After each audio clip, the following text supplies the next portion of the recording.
Y'all should know by now that I love me some anime. One of the greatest pleasures I have weekly is waiting for midnight on Saturdays. Flip it on over to Adult Swim and begin the Toonami block. It's how I discover a lot of the anime that I like. There's one anime in particular that I love, and more recently Toonami has been playing it. Kimetsu no Yaiba, Demon Slayer. Demon Slayer is one of the best anime ever made. I will fight you on that. Demon Slayer is one of those anime that can make you cry tears of beauty and tears of sorrow at the same time. But that's one of the best things about it. The protagonist has such a pure view on the world in that he believes that everyone deserves some peace. Generally, after beheading a demon, he spends a little time with them to comfort them as they die, in which we get to look back through the demon's life, generally seeing them when they were human and realizing what it is the demon forgot about themselves. This show is as beautifully written as it is artistically designed, and because of that, I thought to myself, what can I do with this? I felt like adding another beautiful and emotionally heavy anime to it. Another anime all about conquering demons in a different way. Less physical, it's about conquering the demons within humankind's heart. A story about a boy who others thought to be possessed by a demon. So I began to wonder, what if Naruto were born into Demon Slayer? What if he had the chance to see this world for himself? What would he do to change it? Could he change anything? Welcome to the Amagi. Before we begin, only 25% of our viewers are subscribed, so if you're a fan of the video, please like and double check that you're subscribed. And with that out of the way, let's get into it right now. In this world, there exist two kinds of people, humans and demons. But how different from each other are the two? Both are killers. Both flee from that good night with all they have in them. The fear of death is what keeps them both alive. The rules of the jungle. Jean-Paul Sartre once said, every existing thing is born without reason, prolongs itself out of weakness, and dies by chance. Such a phrase could so easily be fit to Muzan Kibutsuji. Such a pessimistic view of one without the concept of reason, without the belief that all things happen for a reason. Tamayo herself was a demon, freed from Kibutsuji's curse by her own power. It was this night that she found herself walking the streets of Tokyo. Something had happened, something she needed to see herself. She came upon the scene and saw the pool of blood. The current Thunder Hashira, Minato Namikaze, lay silent, face down in a pool of blood. Nearby was a body mutilated so badly that it was beyond recognition. This, Lady Tamayo could only assume, was Kushina Uzumaki, the wife of the Thunder Hashira. From the pool of blood, there was a small trail, a tiny handprint on the wooden floor. Tamayo shook her head in disbelief, praying that she was somehow wrong. The wound on the woman. Her stomach had been ripped open, the contents spilled on the floor, half devoured. As she rounded the corner, she followed the blood trail into a separate room. It was dark, hard to see, but as a demon, this hardly affected her any. After all, demons were nocturnal by nature, as if their bodies could allow them to be anything but. This allowed her to see in the dark fairly well. Following the blood to another door, what looked like a closet, she opened it up to find a small blonde baby, crying, an infant.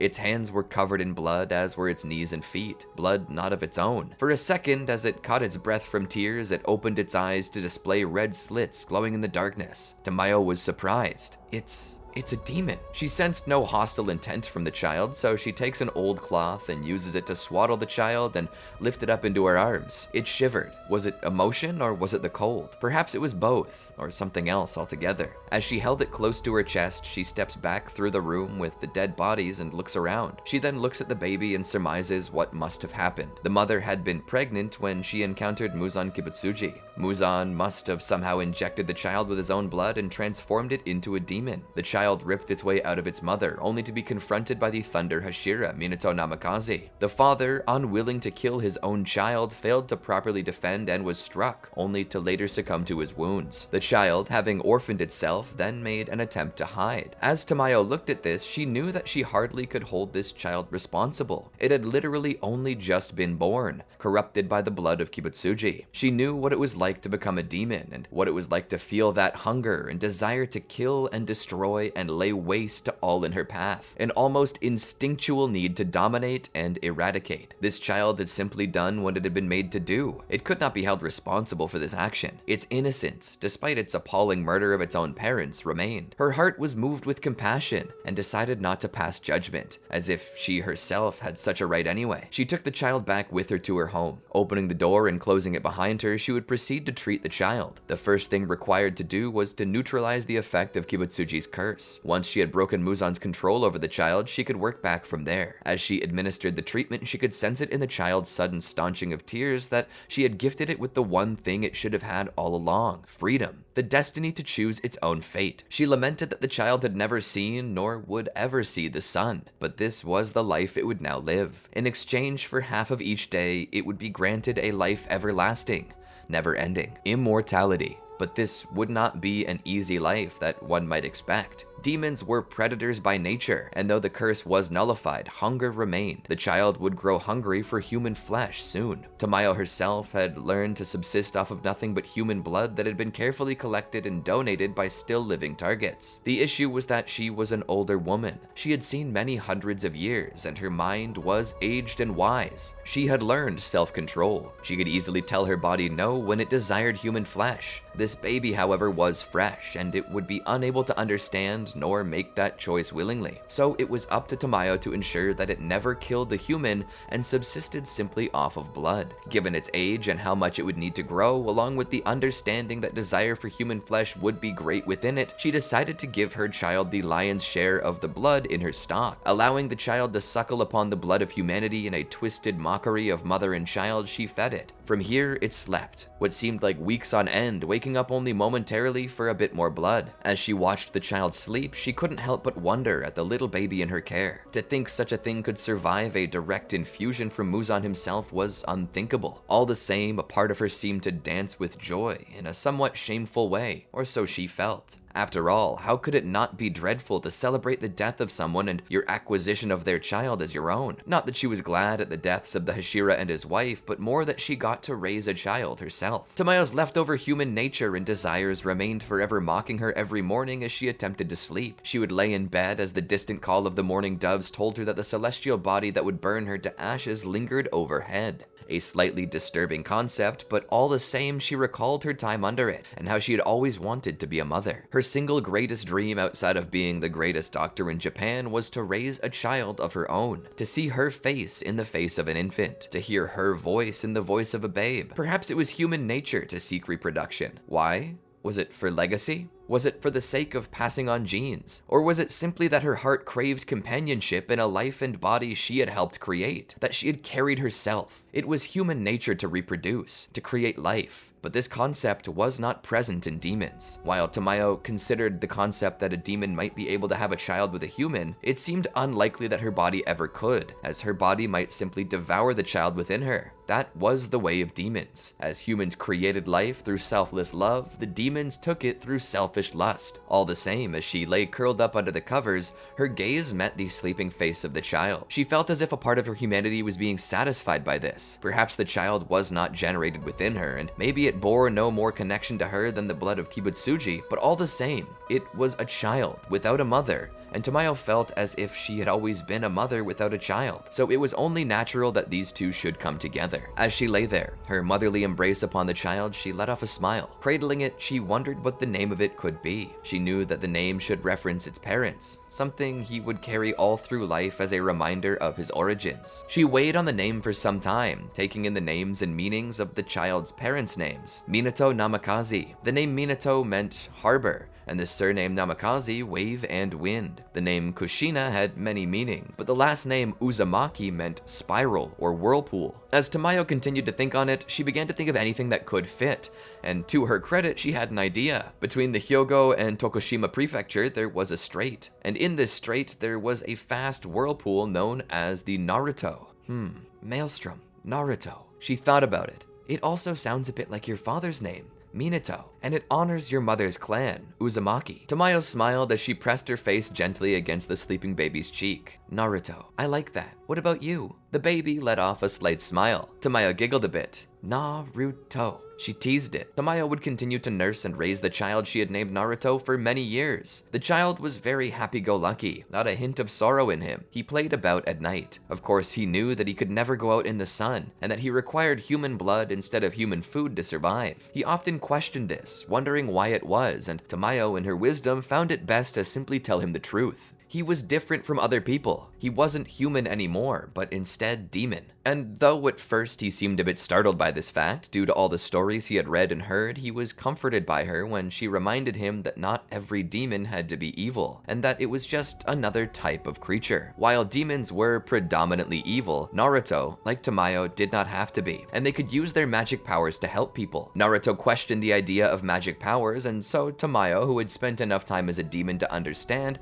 began to teach Naruto how to make use of his powers. She was interested to see how his blood demon art worked. Surely he had one. As they trained together, she explained how blood demon arts worked and how through the mystical abilities born in their blood, they could develop techniques. For Naruto, she discovered him to be what she considered a fox demon. He transformed. Upon doing so, a set of ears appeared atop his head as 3 whisker-like patterns appeared on each cheek, respectively. His eyes became red with fox slits, and he gained 9 tails, spawning from the base of his back, at about the end of the tailbone. He also developed a necklace about his neck containing 12 beads, with a pearl-looking thing in one hand. This fit well with the legends that Tamayo had heard about the Kitsune. The Kitsune were mystical foxes with powers over the elements. These elements were celestial, wind, spirit, darkness, fire, earth, river, ocean, forest, mountain, thunder, sound, and time. There were 13 elements, and that was what the 12 beads about his neck represented. 1 bead for each element, with Naruto being dubbed the 13th himself. As she looked at him, she noticed that each bead bore a kanji for 1 element, and on the pearl in his hand, the kanji for the 13th element appeared. Whatever element existed on this star ball was what he controlled at the time. How to properly use these powers and all of their applications were beyond Tamayo, but it became known to her that she was housing what could be one of the most powerful demons ever created. A demon considered worthy to be counted among the 12 Kizuki. She explained to Naruto about his powers, and he asked how he could use them to help people. She told him that that was entirely up to him. With the powers of a fox demon, he could do anything he set his mind to. Naruto continued to train with his powers for some time, between bouts of playing. Tamayo encouraged him to explore his abilities and become familiar with them, as they may one day help him. It was not much longer after this that Tamayo returned to their home with a young boy in tow. Naruto was confused by this, and he asked her to explain what it meant. Tamayo explained to Naruto that the boy was sick. He was an orphan and alone, and due to his status, as well as what they considered to be his incurable illness, most of society had simply forgotten about him, leaving him to die in the gutters. Tamayo explained that she could not let this boy die alone and had brought him back to heal him, or at the very least help him find peace before the end. This boy's name was Yushiro. Naruto kept close to Yushiro during the ordeal. At first it was out of curiosity, curious at his illness, curious at his humanity, curious of someone his age being in the house. Naruto had never had any friends. For the most part, he had lived a sheltered life and had never left the house nor the surrounding property without Lady Tamayo. This was his first encounter with another person his age. He looked at Tamayo. "Mama, can I play with that boy?" he asked. Tamayo shook her head. "No, Naruto, the boy is sick. He can't play." Naruto seemed disappointed by that. "Will he get better?" Tamayo slowly began to shake her head. "I've tried as many treatments as I could. This boy will likely not live much longer." Naruto looked back at the boy. "No," he said with a slight whine to his voice. "I don't want him to die. I want him to be alive," he said with a hint of sorrow. Tamayo thought she detected the wetness of tears on his bottom eyelids. Naruto spoke once more. "Can I stay with the boy? If he has to die, I don't want him to be sad or scared or alone." Tamayo was surprised at Naruto's request. Was this the result of how she'd been raising him? Or was this perhaps what his nature had always been? He was the son of a Hashira, and though she had never met Minato personally, she had always heard that he was a kind and caring person. She nodded and told Naruto that he may. And so Naruto would spend time with Yushiro. He would not sleep, nor would he leave his side, his hand always holding Yushiro's. That whole time, Tamayo watched it. She realized that the same humanity was shining in herself, and she began to wonder, is it truly so bad to be a demon? She would eventually approach the boy. At first, she had never once considered asking the boy this, believing it to be better to let him die than to live a cursed existence like she and Naruto now were. But now she realized that even if he was a demon, he could be happy. And so she came to Yoshiro's side and asked him. She told him that if he remained as he was, he would die. But by surrendering the humanity in his body, he could gain the strength to overcome his illness at the cost of walking in the sun. She said that the path might be hard, and he would lose what made him human, but that the humanity in his soul could remain if his will was strong enough. She offered him a simple choice. Surrender his humanity and become a tireless demon, or maintain his humanity and pass into the next world. Yoshiro would take some time to consider this. Tamayo would give him all the time he needed. Yushiro would look to Naruto and ask him, "What's it like to be a demon?" Naruto thought about it. "Well, what's it like to be a human?" Yushiro explained that from his experience it was really hard, living in a world knowing that with each year you grew 365 days closer to your death, possessing clear and strict limits that, despite that, humans tried to push all the time. He was worried that he was truly going to lose what it meant to be a human, not just his limits, but his soul. Naruto thought about it for a time. Being a demon isn't so bad. Yeah, our bodies are hardier and we don't tire out the same way a human does, but that doesn't mean we don't struggle. We have our own battles we fight. There are still limits on demons. So to simply do good is a battle in and of itself. To retain one's humanity is a battle that proves we're still human, even if we're psychologically different. I think I'm a human, Naruto said. Deep down in my soul, I think I am a human. I am a human because I've decided to be one. Yushiro nodded in understanding. Can I live a normal life as a demon? Naruto thought about it. Probably not. You can't walk in the sunlight, you can't survive eating human food, and you have to drink human blood. You may also develop a desire to eat people. Not that you can't train yourself out of it. You can, and it gets easier over time. Lady Tamayo pretty much no longer feels it, and I only feel tempted when I see someone bleeding, and even then I can say no. If you have the willpower to remain human, you'll remain human, at least in your spirit. So no, you won't live a normal life, but you also won't live a life that's overly different. You're just trading out sleeping at night for sleeping in the day. It's not that hard to get used to. Yushiro thought about it for a moment. I think I'll become a demon. Naruto pat Yushiro's hand and stood. I'll go tell Mama. He walked off to tell Tamayo that Yushiro had made a decision. She would come into the room and kneel down. Naruto told me you've decided to become a demon. Yushiro nodded. Tamayo then spoke. I can do that for you, but you need to know that even still, it's not guaranteed to work. You could die in the process, and the process itself is very painful, and once it's completed, there's no turning back. Are you still certain that you wish to become a demon? Yushiro gulped a little. Yes. Even if I die in the process, I'm dying anyway, and I doubt that the pain of becoming a demon can overcome the pain of living my life alone. Tamayo felt sorrowful over this, so she prepared the procedure. Once it was all set up, all she simply had to do was transfer some of her blood to him. Before she did, she asked him one last time, Are you sure? This is the last chance you get to say no. Once this is done, it can't be undone. Yushiro nodded. I'm sure. You may do it. Tamayo nodded. As you wish. She then flowed some of her blood into him. At first, he seemed to have no reaction, but suddenly his back arched as he gripped at his skull and cried out. His skin, which had already been pale, seemed to grow ashen. All the while, his irises began to shift, his pupils forming into demonic slits. Naruto watched from the door. Veins bulged as he screamed out. His teeth slowly became pointed, sharper. All the same, his fingernails almost seemed to transform into claws. After a moment more had passed, he seemed to pass out. Tamayo began to worry that he passed away. She put her hands to his neck and looked for a pulse, and to her joy, she felt one. She stayed with Yushiro until he stabilized. Once that was over, she walked back to the door and stepped to Naruto. Please, watch over him, Naruto. When he wakes up, he'll need someone to relate to. It's not an easy process becoming a demon. You don't remember, but I do. When you wake up, you feel like an abomination, like everything is wrong and that the world is coming to an end. But if you stay with him, maybe you can ease his fears. Naruto nodded. He stepped over and knelt down to watch over Yushiro. Many hours passed before he awoke. When he did, he woke up in a cold sweat. As he lay there, his eyes spoke more than any word could. He was scared, terrified. He felt that he had made the biggest mistake of his life. Naruto appeared before him with a smile. Hi, Yushi. How do you feel? Yushiro was silent as he then looked at his hand. Tears formed in his eyes as he gasped, looking at the veins and the claws. I'm a monster. Naruto showed him his own hands, well-kept fingernails, lack of overly large veins, and even a healthy color to it. Don't be afraid. Your body's still acclimating. It'll become more like mine as more time passes. Yushiro looked up at Naruto. I feel like an affront to nature, like existence itself is angry at me. Naruto smiled. Nature is cruel. Why should it care if you're natural or not? If it didn't want you to become like this, then it shouldn't have provided the herbs and plants used to create whatever substance that was used to make demons. I feel like God has turned his back on me. Naruto shook his head. God looks not on the body, but the soul. And your soul will always be human so long as you let it. Yushiro sat there silently, just looking at himself.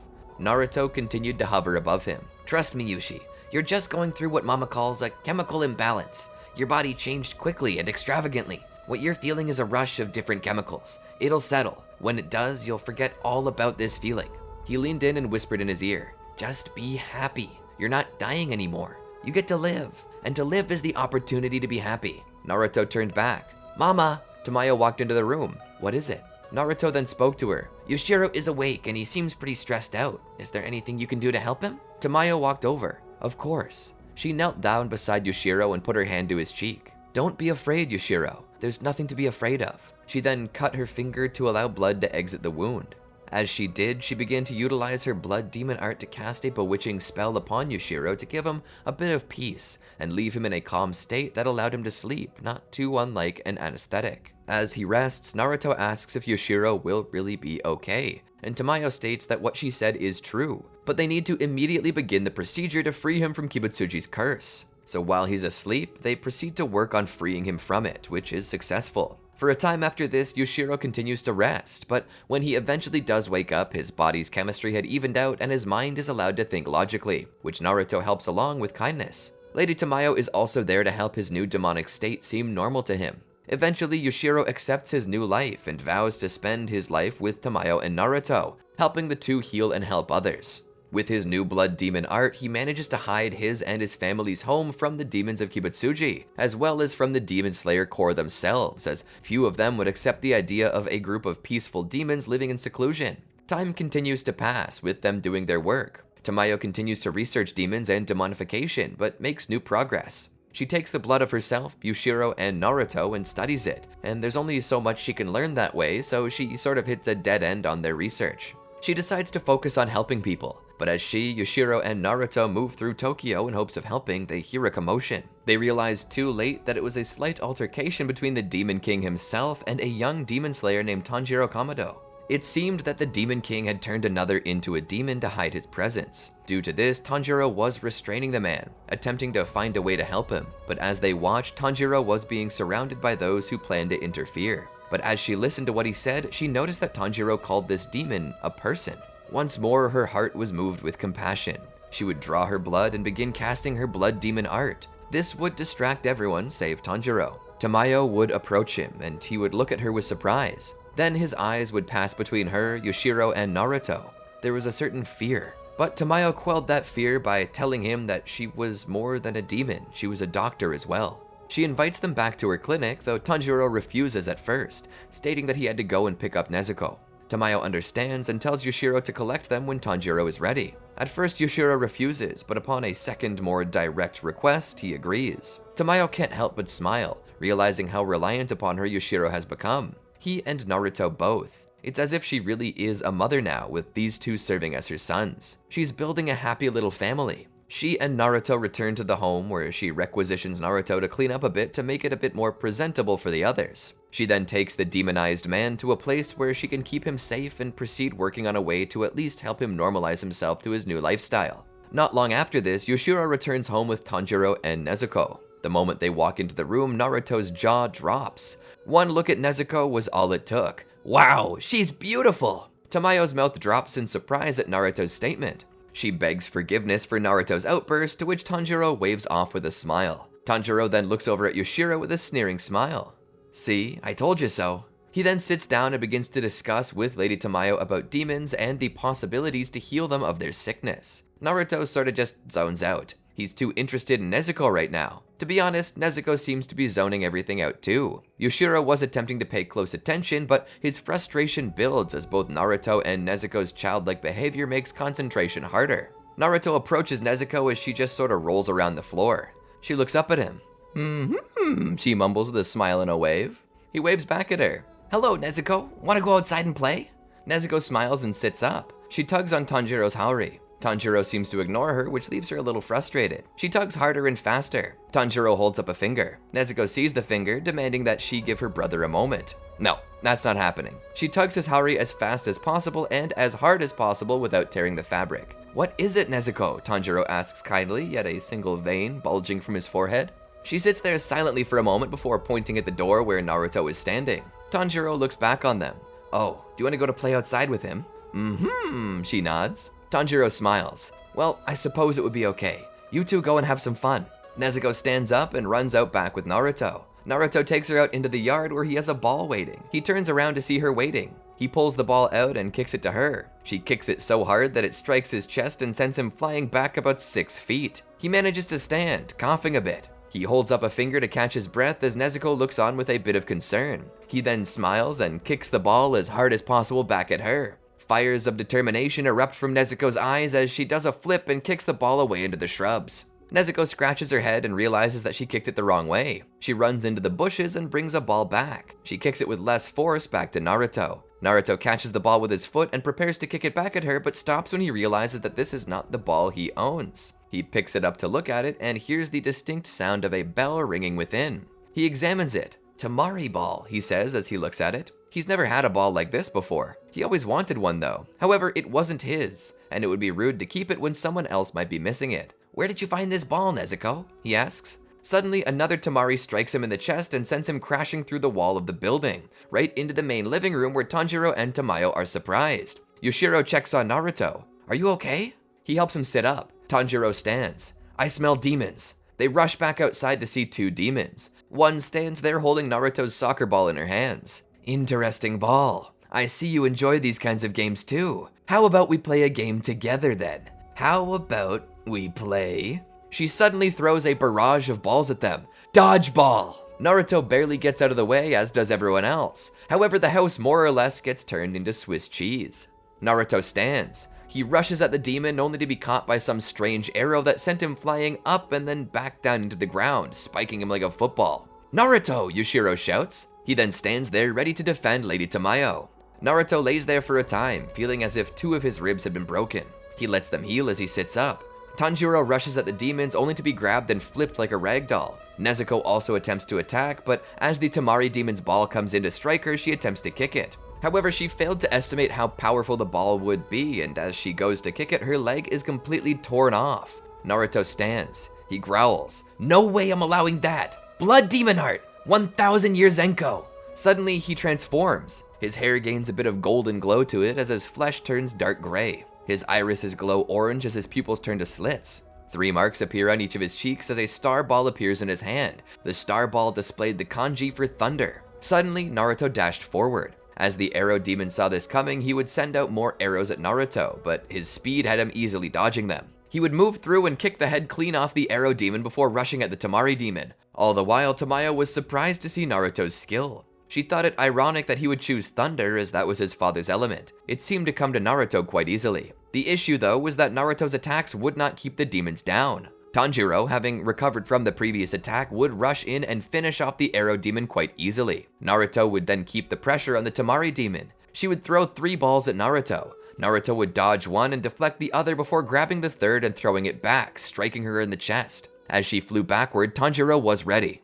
He would swing his blade and decapitate her as well. With the battle over quite quickly, they step back into the house. Tanjiro hits his knees and begs for forgiveness. Tamayo asks him why he's doing this, and he says that it's his fault, and that Kibutsuji had likely tracked them here through Tanjiro's lack of caution. Tamayo shakes her head and states that it likely doesn't have anything to do with Tanjiro, and instead was a risk she took upon seeing Tanjiro defending the demonized man. She vows to help the man, but says that she must move to another region and go into hiding to keep away from Muzan's grasp. And with that, the 2 groups part ways. But before he leaves, Tamayo requests that Tanjiro send her as much blood as he can from any high-ranked demons he faces. The stronger they are, the closer to Kibutsuji they are, and the closer to Kibutsuji they are, the more of his essence they have. The more essence they have, the more likely it is that she can synthesize a cure after discovering more about how demonification works. Tanjiro agrees to that and is off on his way. All the while, Tamayo and her group leave to go back into hiding.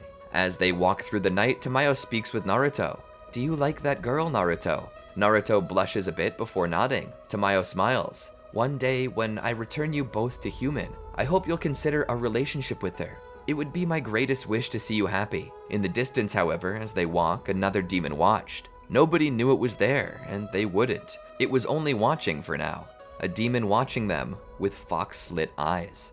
And I think that's where we're gonna call it quits today. This one I was considering just making Naruto a demon slayer, but that's no fun. I mean, yeah, it is fun, but considering that Naruto was always treated as a demon by his village, I thought it best to mirror that here by turning him into an actual demon. I hope you enjoyed it. If so, let us know in the comments and consider clicking that thumbs up. Until next time, peace.